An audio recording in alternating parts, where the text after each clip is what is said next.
இந்திய வரலாற்றிலேயே முதன்முறையாக சென்னை தீவுத்திடலில் 48வது சுற்றுலா பொருட்காட்சியில் மரண கிணறு மற்றும் விமானம் தாங்கிய கப்பல் அறிமுகப்படுத்தப்பட்டுள்ளது. விடுமுறை நாட்களில் காலை 10 மணி முதல் இரவு 10 மணி வரை, மற்ற நாட்களில் மாலை 3 மணி முதல் இரவு 10 மணி வரை. மிஸ் பண்ணாதீங்க, அப்புறம் வருத்தப்படுவீங்க. அண்மை செய்தியை பார்க்கிறோம். தமிழக காங்கிரஸ் எஸ்ஐ பிரிவு தலைவர் கைது செய்யப்பட்டிருக்கிறார். அண்மை செய்தியாக பார்க்கிறோம்.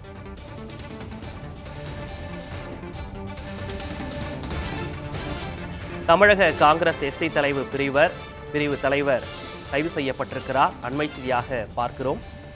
தமிழக காங்கிரஸ் கமிட்டியின் எஸ்ஐ பிரிவு தலைவர் ரஞ்சன்குமார் தற்போது கைது செய்யப்பட்டிருக்கிறார். இது தொடர்பான கூடுதல் விவரங்களோடு செய்தியாளர் ராஜ்குமார் இணைந்திருக்கிறார். ராஜ்குமார், விரிவான விவரம். விக்னேஷ், பிரதமர் நரேந்திர மோடி இன்று தமிழகம் வருகிறார். இதையொட்டி ஏற்கனவே காங்கிரஸ் கட்சி பிரதமர் நரேந்திர மோடி தமிழகம் வருவதற்கு எதிர்ப்பு தெரிவித்திருக்கிறார்கள். குறிப்பாக பிரதமராக இருக்கும் நேரத்தில் ஏற்கனவே இந்திய மக்களுக்கு கொடுத்த வாக்குறுதிகளை பிரதமர் நரேந்திர மோடி நிறைவேற்றவில்லை.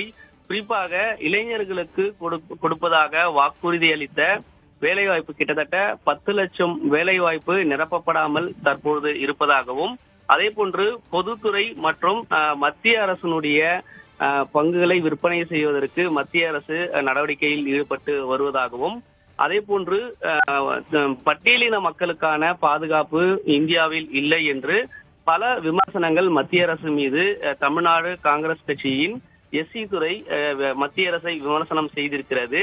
எனவே இன்று வரக்கூடிய பிரதமர் நரேந்திர மோடிக்கு கருப்பு கொடி காட்டுவதாக தமிழ்நாடு காங்கிரஸ் கமிட்டியின் எஸ்சி துறை அறிவிப்பு செய்திருந்தது. மேலும் கருப்பு பலூன் பறக்க விடப்படும் என்று அறிவிப்பு செய்திருந்தது.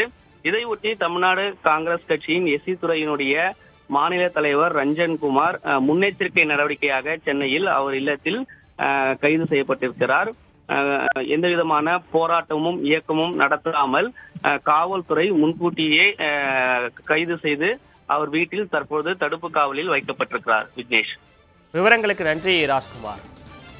இந்திய வரலாற்றிலேயே முதன்முறையாக சென்னை தீவுத்திடலில் 48வது சுற்றுலா பொருட்காட்சியில் மரண கிணறு மற்றும் விமானம் தாங்கிய கப்பல் அறிமுகப்படுத்தப்பட்டுள்ளது. விடுமுறை நாட்களில் காலை 10 மணி முதல் இரவு 10 மணி வரை, மற்ற நாட்களில் மாலை 3 மணி முதல் இரவு 10 மணி வரை. மிஸ் பண்ணாதீங்க, அப்புறம் வருத்தப்படுவீங்க.